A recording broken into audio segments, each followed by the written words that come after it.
क्या होता है एनालिटिकल केमिस्ट्री? ये determination of the chemical components, किसी भी कंपोनेंट में कितना कंपोनेंट्स में कितने, मतलब उसका कंपोनेंट्स की, केमिकल कंपोनेंट्स की संख्या, या कोई भी एनालिसिस करते हैं हम लोग, कितना है, क्या है, कैसे है, determination of the chemical components. किसी भी एक सैंपल आपको मान लो दिया है, मान लो आपको कोई एक सैंपल दे दिया, मान लो HCl दे दिया। अब वो आपको पता नहीं है कि HCl है कि क्या है, मतलब हम बता दिए कि HCl है, तो चलो हटा देते हैं। अब हमने एक सैंपल दे दिया, एक लिख देते हैं हम सैंपल। अब आपको ये पहचानना है, ये करना है, इसके ऊपर इसका केमिकल कंपोनेंट निकालना है। तो वो कैसे होता है? एनालिसिस से। उस मेथड को हम कहते हैं analysis.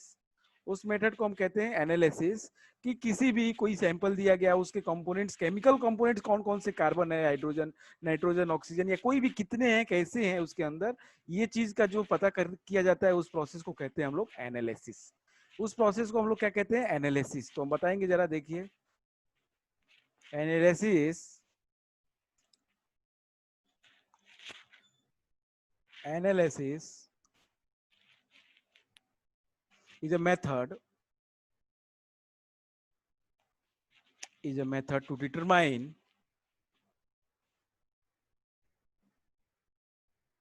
to determine the chemical composition,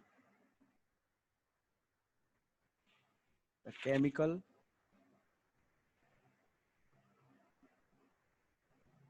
composition of a given sample, of a given sample।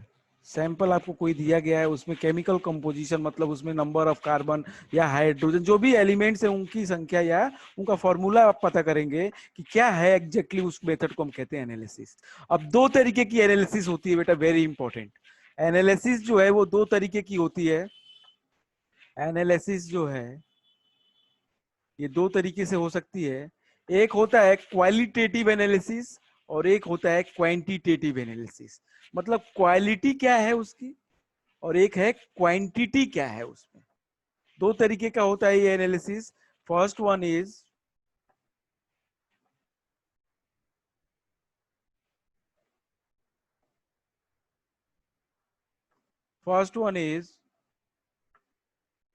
इधर लिख देते हैं हम फर्स्ट, इधर सेकेंड लिख देते हैं, चलो। क्वाली इधर लिख दो, क्वांटिटेटिव, क्वांटी क्वांटिटी की बेसिस पे क्वांटिटेटिव एनालिसिस, ओके। और इधर हमारा है क्वालिटी क्या है, क्वालिटेटिव एनालिसिस। अब हमारा चैप्टर जो क्या है, एनालिटिकल केमिस्ट्री है, तो इसमें एनालिसिस ही तो होगा। कौन से तरीके हैं? दो, एक है क्वालिटेटिव, एक है quantitative. Quantitative identification of unknown substances कहता है। क्या कहता है क्वालिटेटिव? कि आइडेंटिफाई करिए उसको, कौन से अननोन सब्सटेंसेस हैं। तो basically qualitative deals with this, deals with deals with identification,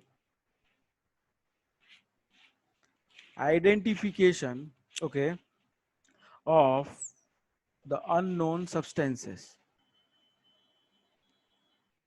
जो भी दिया गया हमको पता तो है नहीं, तो उसका हम लोग आइडेंटिफिकेशन करते हैं क्वालिटी से, ठीक है।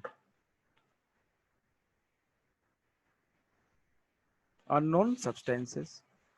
अब क्वांटिटेटिव जो है, ये एक्चुअल नंबर बताता है कितना है। कार्बन है तो कितना है, कार्बन है, ये क्वालिटेटिव है। कार्बन कितना है, ये क्वांटिटेटिव है। Are you getting? बात समझ में आ रही है बेटा आप लोगों को? यस और नो? अरे सभी पूजा करने चले गए क्या? No sir. नहीं आ रहा है समझ में? है? समझ में नहीं आ रहा, लेकिन पूजा करने नहीं है। तो बोलो ना, काहे नहीं बोल रहे? सलोनी, आपको नहीं आ रहा है समझ में? सर आ रहा है। तो फिर तुम भी चली गई थी कहीं? हैं? पक्का कहीं चली गई थी, 100%। हैं? ऐसा काम करते हो आप लोग। हम बैठे हैं तो हमको लगता है कि सब बच्चे हमको सुन रहे हैं, तो ये बच्चे घूम रहे हैं, सुन कहाँ रहे हैं। चलो अच्छी बात है। मैंने ये बोला कि एनालिसिस जो है पता करना, वो दो तरीके से पता करना होता है, एक है क्वालिटी के हिसाब से और एक क्वांटिटी के हिसाब से। एक है क्वालिटी और एक है क्वांटिटी। तो क्वालिटी जो है उसमें ये पता चलता है कि कौन है, कौन है वो, हाइड्रोजन है, ऑक्सीजन है, नाइट्रोजन है, कार्बन है, फलाना है, ढिकाना है, कौन है ये पता चलता है हमको क्वालिटी से। और क्वांटिटेटिव एनालिसिस से हमें पता चलता है कितना है। चलिए, तो इसमें हम deals with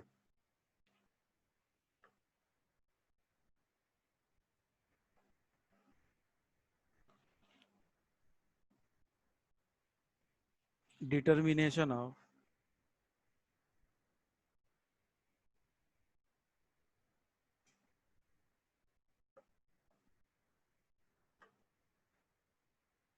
determination of composition.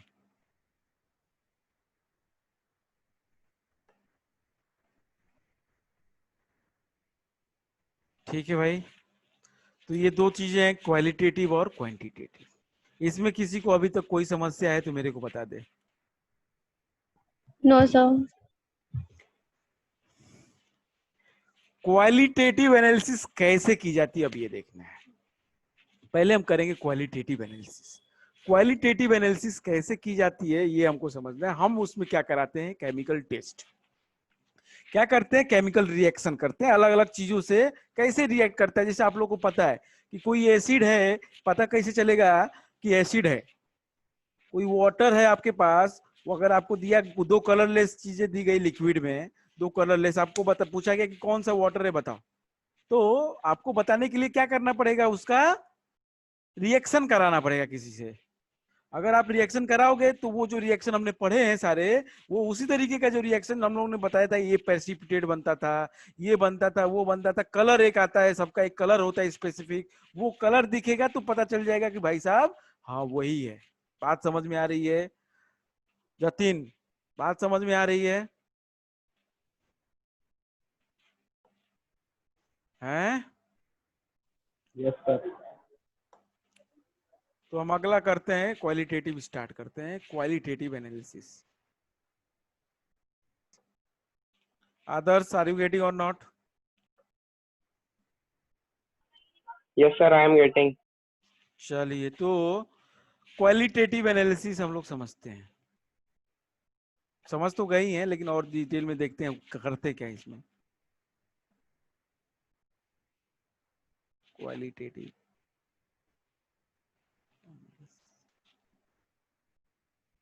ठीक है। आइडेंटिफिकेशन ऑफ अननोन सब्सटेंस, यही तो कर रहे थे हम लोग, आइडेंटिफिकेशन कर रहे थे उसका। ठीक है, कंपोजिशन नहीं निकाल पाएंगे हम, आइडेंटिफिकेशन जरूर कर लेंगे। Identification of unknown substance, of unknown substance is done by carrying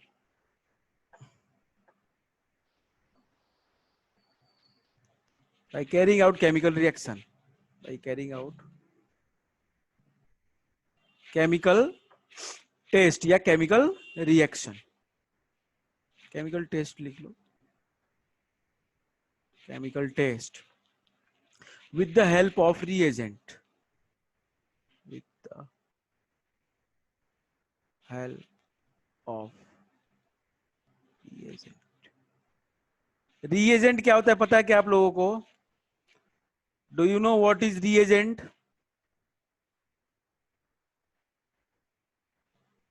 बताइए भाई, reagent पता है क्या आप लोगों को? संस्कार, संस्कार। अरे यार तुम लोग क्या कर रहे हैं? रिएजेंट क्या होता है? रिएजेंट वो सब्सटेंस होता है जिसका रिएक्शन हम, रिएक्टेंट हम लोग पता है, मान लो कोई रिएक्टेंट है, ए और बी एक दूसरे के साथ रिएक्ट कर रहे हैं और सी और प्लस डी बना रहे हैं, तो इसमें से एक चीज आपको दी जाएगी, बात समझना जरा है। एक चीज आपको दी गई जिसको बोला गया कि भैया इसको बताओ इसमें क्या है, कौन है, इसमें क्या फॉर्मूला है, इसका कंपोजिशन क्या है। तो आप पहले इसका करेंगे क्वालिटेटिव एनालिसिस। क्वालिटेटिव एनालिसिस में हम लोग केवल केवल ये पता कर पाते हैं कि उसके अंदर है क्या, जो भी अननोन सब्सटेंस दिया गया है उसके अंदर है क्या, केवल ये पता कर पाते हैं। आप फॉर्मूला नहीं पता कर पाएंगे उसका, वो क्वांटिटेटिव एनालिसिस करता है। ठीक है, तो जरा देखिए, अगर आपको ए दिया गया है, आप क्या करेंगे भाई, केमिकल टेस्ट कराएंगे पता करने के लिए कि वो कौन है, क्वालिटी क्या है, कौन है, कार्बन हाइड्रोजन क्या है, कौन है ये। तो आप बी के साथ रिएक्शन कराए, ये जो बी है जिसके साथ आपने रिएक्शन कराए वही रिएजेंट है। बात समझ में आई सभी लोगों को? रिएजेंट क्या है, वो बी था, जो भी आप जिसके साथ उसका रिएक्शन कराएंगे to identify that which substance और which are the elements that present in that unknown substance. Is it okay? Yes, sir. तो Yes, आप sir. उसका रिएक्शन कराएंगे किसी एक सब्सटेंस के साथ जिसको हम कहते हैं रिएजेंट। ठीक है भाई, चलिए। सर हाँ, सर एक बार फिर से समझा दीजिए। अब ये कहो ना कि सर एक बार शुरू से समझा दीजिए, हमारा छूट गया जो। लो, एनालिटिकल केमिस्ट्री में एनालिसिस पढ़ रहे हैं हम लोग की, दो तरह की एनालिसिस करनी होती है।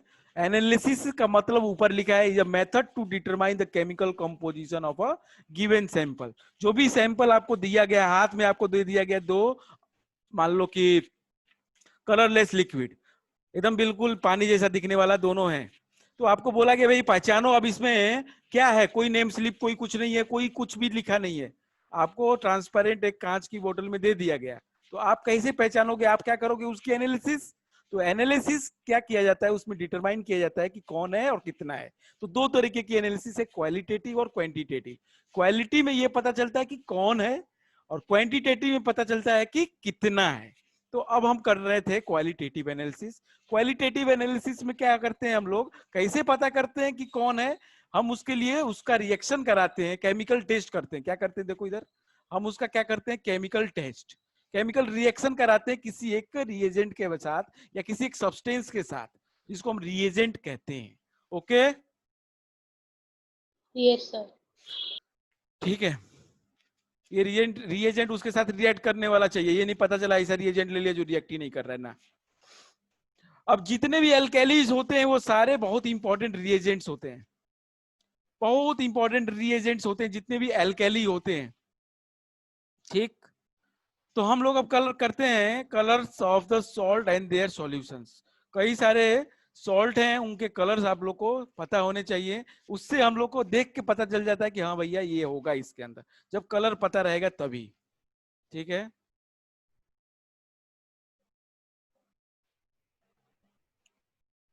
और ध्यान से, बहुत ही आसान चैप्टर है, कोई कॉन्सेप्ट इसके अंदर ऐसा बहुत कुछ नहीं है, ज्यादा याद करने वाली चीजें हैं आप लोग को। तो बेटा बिल्कुल आसान चैप्टर है, बहुत फुट से हो जाएगा ये। कलर्स, मोल कॉन्सेप्ट और इनके जैसा थोड़ी है ये, वहां तो दिमाग खर्च करना पड़ता था। Colours of the salts and their solutions and their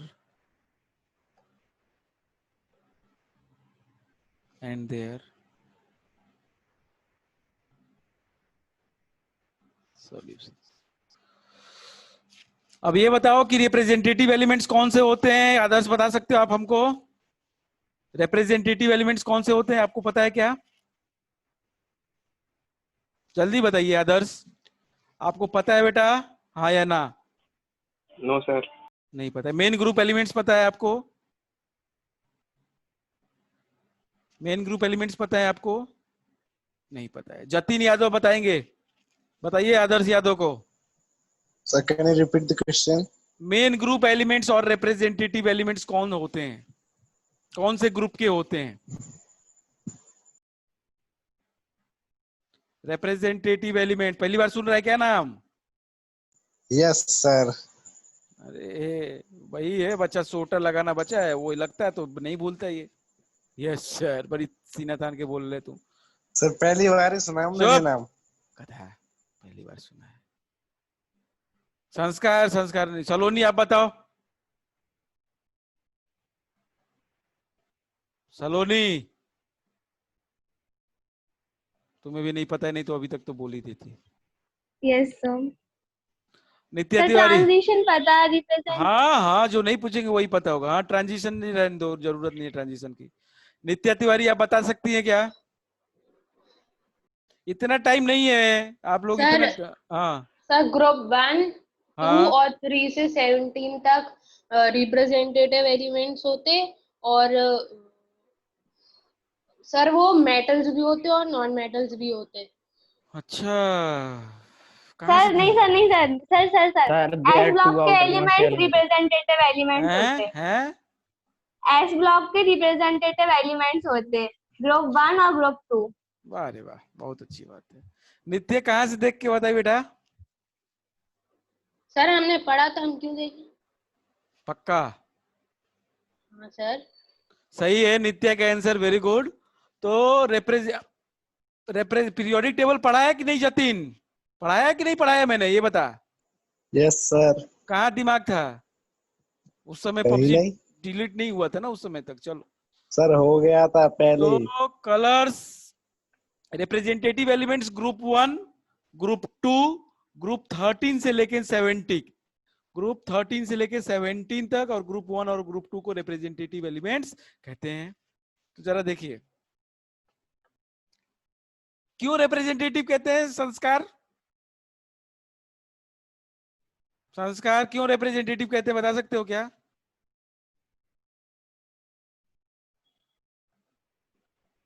ये जवाब नहीं आते हैं लोग तो शांत रहते हैं, चुपचाप बैठे रहे, बस बस सर किसी और के ऊपर चले जाए, बस जल्दी से किसी और का नाम ले लें।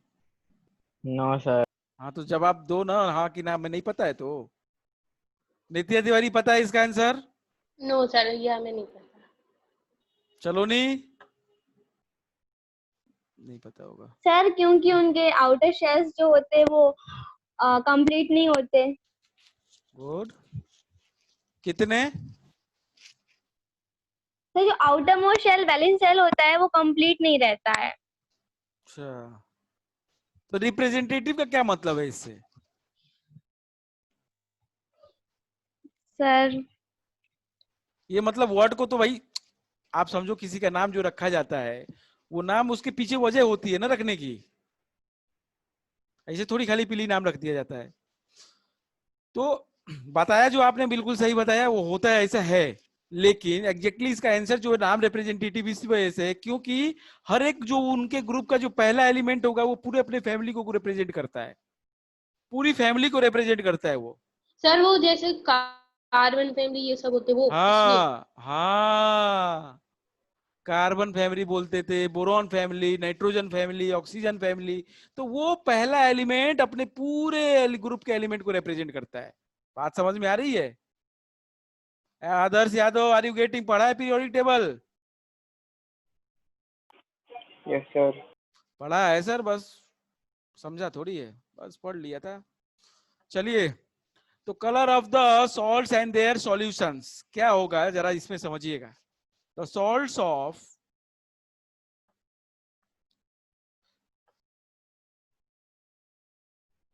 the salts of representative elements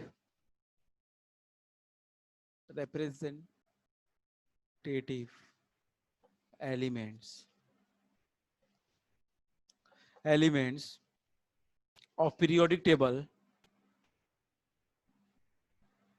काम आ रहा है कि नहीं आ रहा है भाई बताओ। हमने बोला था कि सारे चैप्टर पीरियोडिक टेबल बहुत काम आएगा, कई सारे चैप्टर्स, हर चैप्टर में ही काम आएगा वो। तो salts of the representative elements of the periodic table, that is कौन कौन से एलिमेंट्स ऑफ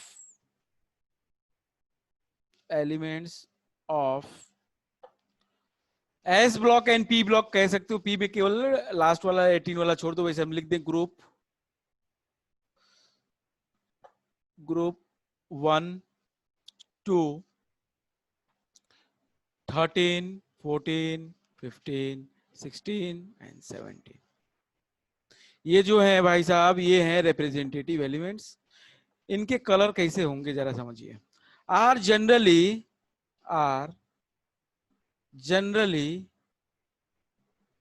कलरलेस, रंग विहीन होते हैं। क्या होते हैं? कोई कलर नहीं है इनके पास, कलरलेस, दे आर कलरलेस। इनके जो सॉल्ट होंगे वो कलरलेस होते हैं। बात समझ में आई? while those of the transition elements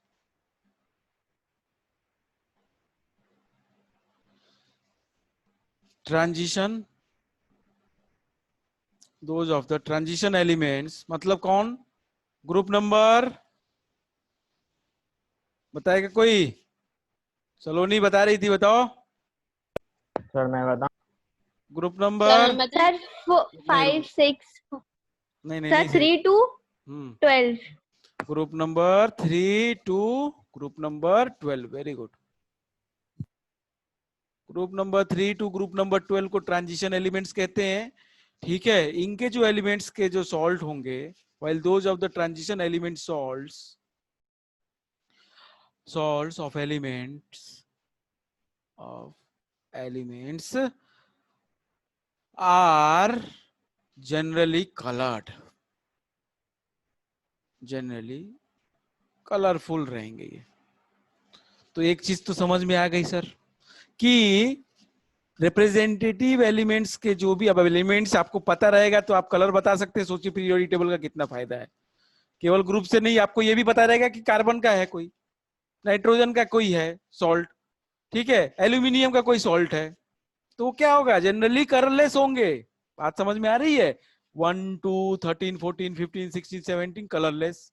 बाकी इसके अलावा 3 to 12 के जो सॉल्ट्स होंगे, जैसे कि मान लो कि आयरन है, जिंक है, कॉपर है, ठीक है, इनके जो सॉल्ट्स हैं, मैग्नीज है, ठीक है, ये सारे जो क्रोमियम है, कोबाल्ट है, निकल है, इनके जो सॉल्ट्स होंगे ये सभी क्या होंगे? लगभग जनरली कलर्ड होंगे। Are you getting? तो कलर से पता चल जाता सर है ना कौन हमें। से कलर के? यस सर अब ये बात अलग है बेटा, कलर कौन सा है वो हम देखना है अभी। कलर्ड होंगे बस, अभी ये समझो, ठीक है। Yes sir. अब ये डिफरेंट यस सर। कलर जो होते हैं ये हमको आइडेंटिफाई करने में, हमारी आंखें हैं काम करती हैं बराबर से, हाँ, तो वो हमको आइडेंटिफाई करने में मदद करते हैं। तो ये डिफरेंट कलर जो आएंगे जिसके आपके डी ब्लॉक मतलब कि ट्रांजिशन एलिमेंट्स के, इससे हमको उसको क्वालिटेटिव एनालिसिस करना आसान हो जाएगा। क्वालिटेटिव एनालिसिस करना आसान हो जाएगा। तो हम कुछ कलर्ड आयंस और कलरलेस आयंस आपको बताते हैं, जरा देखिए। कुछ कलर्ड और कलरलेस आयंस आप लोगों को देखने हैं, ध्यान से।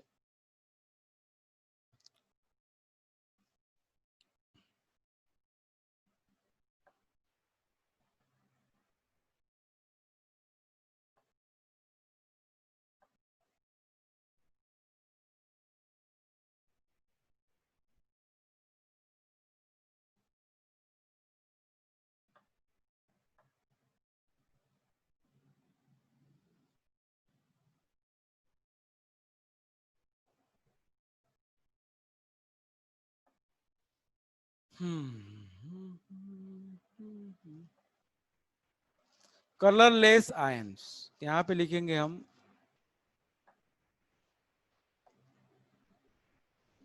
कलरलेस आयंस, और यहां पे हम लिखेंगे कलर्ड आयंस, ठीक है। कौन सा हम देखेंगे? पहले केटायन देखेंगे।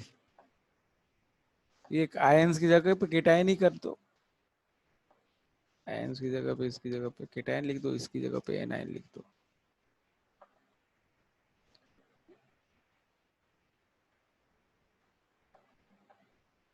Colourless cations and coloured cations. चलो केटायन केटायन देख लो, कलर, ठीक है। पहले सबसे पहला है कलरलेस में एमोनियम। एमोनियम आयन जो होगा, हम आगे आयन नहीं लिख रहे हैं, ठीक है, सबके आयंस हैं केवल। तो एमोनियम का क्या होता है? NH4+, ये कलरलेस होता है बेटा। क्या होता है? कलरलेस। सोडियम, अरे फर्स्ट ग्रुप का है तो कलरलेस ही होगा, कलरलेस होगा। पोटेशियम, अरे होगा कलरलेस कि नहीं होगा? रिप्रेजेंटेटिव ही है ये। Yes sir.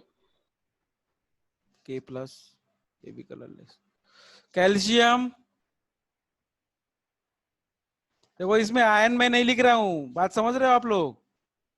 लिख दूं क्या?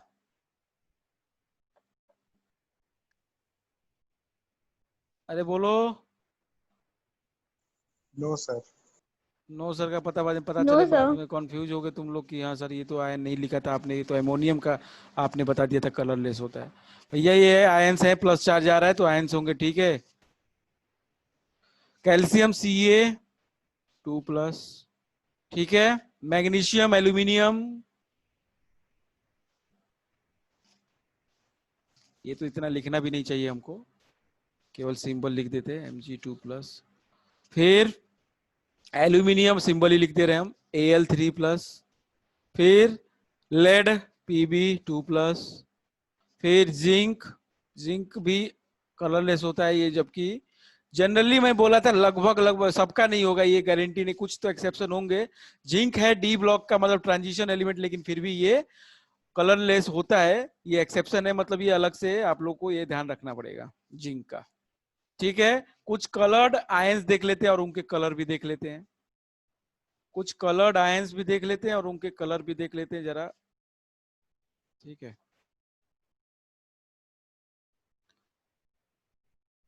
उनके कलर भी देख लेते हैं, ठीक है। सबसे पहले आएगा क्यूप्रिक। क्यूप्रिक आयन क्या होगा, मेरे को बता सकते हो आदर्श? क्यूप्रिक आयन का फॉर्मूला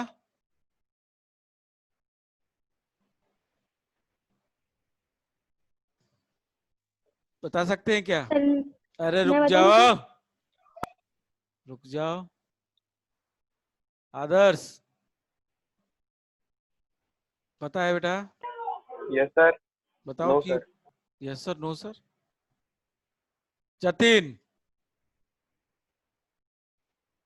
यस सर। कलर बता, कलर कह रहे हैं, कलर वो फॉर्मूला बता क्यूप्रिक आयन का, कितने चार्ज यूक्रे का आएंगे? 3। सर मैं बताऊं? अरे सर रुक मैं तो जा, बताऊं? ये पढ़ाई कौन सी कर रहा है हमें नहीं समझ में आ रहा है ये बंदा है, ये कौन सी पढ़ाई कर रहे हैं, ये हमें तो नहीं समझ में आ रहा है, हैं? क्या बताया जाए, सलोनी बताओ।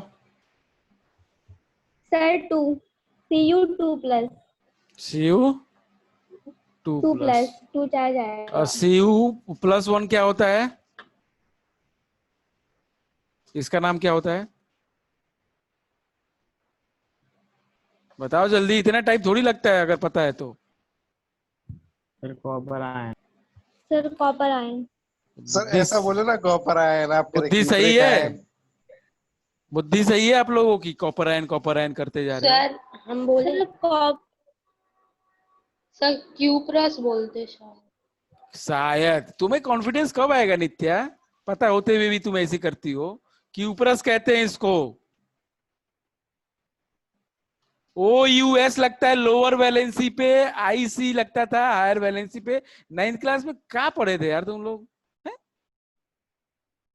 फेरस, फेरिक, आयरन का +2 होता है और +3 होता है, प्लस जब जो भी इसका लोअर होगा, जो लोअर चार्ज होता है उसके लिए OUS यूज होता है लास्ट में, और ये और इसका सर जो, IC लगता है जो हायर होगा। तो सर मैंने सही तो बताया था। क्या क्यूप्रिक Cu2+ बताया था तुमने? 3+ बताया था। तो 3+ में थोड़ी होता है कॉपर, वो Fe होता है 3+ में। Yes sir. बुद्धि सही नहीं है, पता नहीं क्या पढ़ रहे हैं। Cu2+, इसका कलर होता है ब्लू, इसका कलर होता है ब्लू, बहुत इंपॉर्टेंट है ये, ठीक है। इस कलर वाले बहुत ही इंपॉर्टेंट है। अगला है फेरस, फेरस आयन क्या है फॉर्मूला? Fe 2+। 2 2+। प्लस सामने तो लिखा है 2+। इसका कलर होता है लाइट ग्रीन, या तो ग्रीन याद रखो आप, हल्का ग्रीन होता है, लिख दे रहे हम लाइट ग्रीन। ठीक है, फिर होता है फेरिक। फेरिक आयन, इसका क्या होगा? Fe 3+। 3+। ये होता है येलोइश ब्राउन।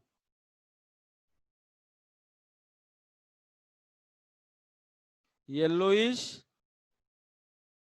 ब्राउन। फिर होता है निकल। निकेल,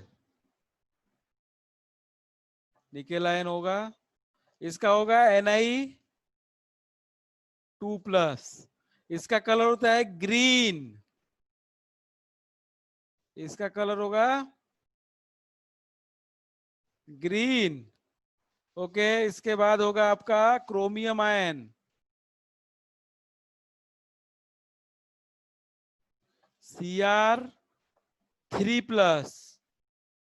इसका भी कलर होता है ग्रीन।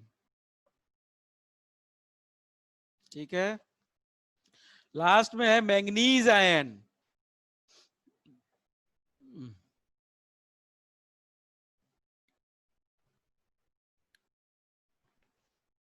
मैग, यहाँ पे भी ए होता है, मैंगनीज आयन Mn2+। इसका कलर होता है पिंक। इसका कलर होता है पिंक। ठीक है, केटायन है इतने, इनके कलर आप लोगों को याद हो जाने चाहिए। हाँ विवेक कुमार, क्या चल रहा है भैया, समझ में आ रहा है? यस और no? Is it okay to everyone? Yes. sir. Yes, sir. अब एनायन देख लें। Yes, sir. चलो अब एनायन देख लेते हैं, एनायन के कलर। तो उसको हम देख लेते हैं इधर। ठीक है, अब हम ले लेंगे एनायन और कुछ कलरलेस एनायंस हैं। पहले तो हम इसमें कलरलेस लिख लें।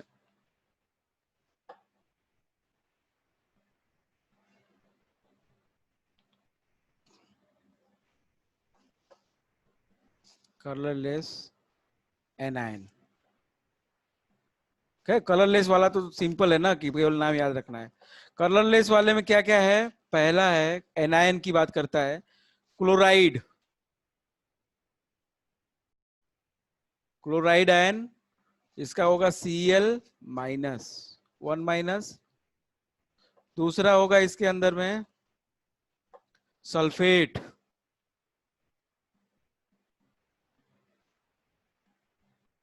सल्फेट आयन क्या होता है? क्या होता है जतिन? सल्फेट आयन का फॉर्मूला कितना चार्ज होता है जतिन? Sir SO3। यार Sir, तुम 2. काहे Sir, इतनी सल्फेट होता है SO4 2-। ये भी कलरलेस है। तीसरा कार्बोनेट। कार्बोनेट आयन, इसका भी पता नहीं होगा, CO3 2-, कलरलेस ये भी। फोर्थ है नाइट्रेट, NO3 1-। ठीक है, इसके अलावा और भी कलरलेस हैं 5।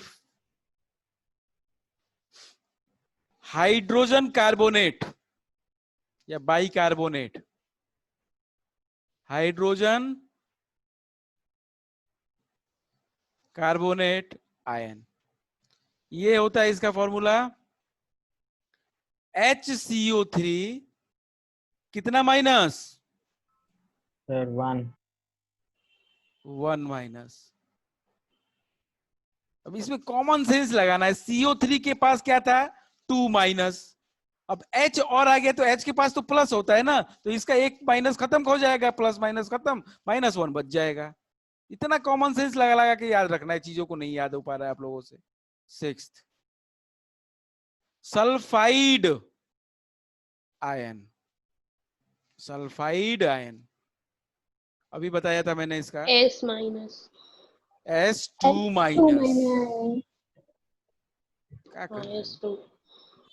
सल्फर है, 2 इलेक्ट्रॉन लेगा ना। हाँ सर। थोड़ा सा एक बार सोचा करो जवाब देने से पहले प्लीज। ब्रोमीन या bromide, bromide ion Br minus, acetate ion,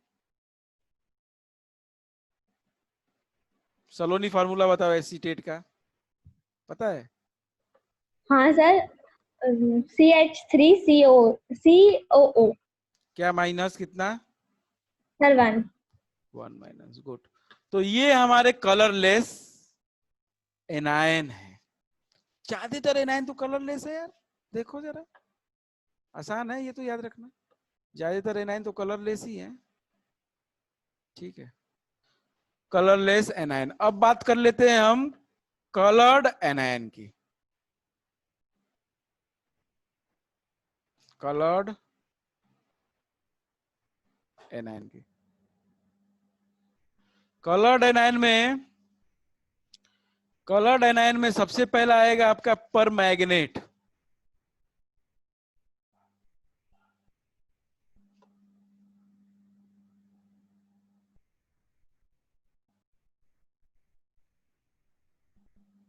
परमैग्नेट ion, इसका फॉर्मूला होता है क्या? क्या होता है फॉर्मूला, पता है किसी को? MnO है सर, MnO4। हाँ, पोटेशियम परमैग्नेट KMnO4 होता था, तो K हटा दो, परमैग्नेट बच गया। चलेगा, कैसे चलेगा? और पर कैसे आता है मैंने ये भी बताया था। पर नाम बीच में कब आता है? पर नाम कब आता है भाई? पर कब लगते हैं, बताया था कि नहीं बताया था आप लोगों को? अरे जैसे H2O है, ये हाइड्रोजन ऑक्साइड है, डाई हाइड्रोजन ऑक्साइड। अगर इसमें एक ऑक्सीजन और बढ़ा दिया मैंने, O2 कर दिया, इसका नाम क्या हो जाता है? हाइड्रोजन पर ऑक्साइड। बात समझ में आ रही है? बीच में ऑक्सीजन अगर और जोड़ दोगे तो पर नाम जुड़ जाता है, बताया था मैंने ये बात। पर मैग्नेट होता है MnO4, MnO4। अब कितना माइनस होगा देखो, K हट जाएगा तो वो एक ही माइनस है, एक ही माइनस होगा, 1 माइनस, ठीक है। इसका कलर होता है पिंक, और पर्पल भी कह सकते हैं, पिंक कलर ज्यादा बोला जाता है, पिंक। पिंक या पर्पल कलर भी होता है, ठीक है, कोई भी कलर बोल सकते हैं। दूसरा इसमें डाइक्रोमेट, डाइक्रोमेट आयन, कौन बताएगा फॉर्मूला डाइक्रोमेट का?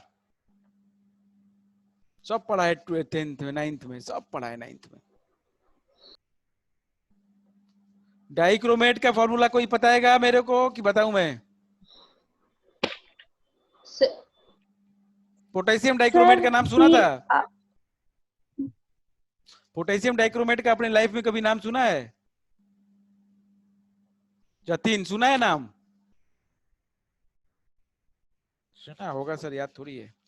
K2Cr2O7, ये था पोटेशियम डाइक्रोमेट। तो इसमें यस सर, पोटेशियम हटा सुना दो तो है। ये डाइक्रोमेट हो जाएगा। तो हो जाएगा क्या? Cr2O7 कितना माइनस? 2 minus, Cr2O7 2 minus. इसका कलर होता है ऑरेंज, इसका कलर होता है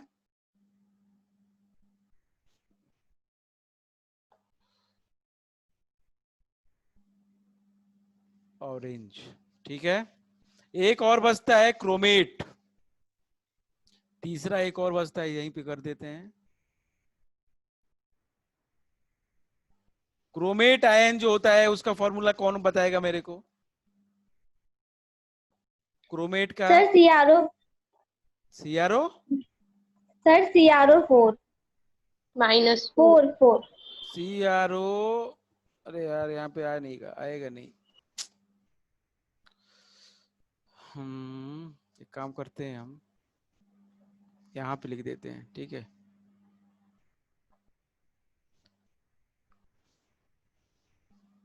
यहाँ से हम उठा लिए एक कलर्ड वाले को, ये क्रोमेट वाले को, और यहाँ पे मैं लिख दे रहा हूँ क्रोमेट का, ठीक है। आप लोग नोट्स में तो समझ ही जाओगे। क्रोमेट आयन जो होता है वो होता है CrO4 कितना 2-, ठीक है। इसका जो कलर होता है येलो, येलो। येलो कलर का होता है। तो 3 ही याद रखने बड़ी बात है क्या? 3 ही एनायन याद रखने कोई बड़ी बात है क्या? बताओ। No sir. No sir. बहुत सिंपल No, बात है, sir. बहुत सिंपल है एनायन को याद रखना। बाकी ये सारे जो फेमस वाले एनायन है यही तो फेमस है। जिंदगी में कितना भी आप अपने 2-3 साल से जब से केमिस्ट्री पढ़ रहे हो आप लोग, कितने भी एलिमेंट्स का नाम सुने, कायदे से समझ लो आप लोग।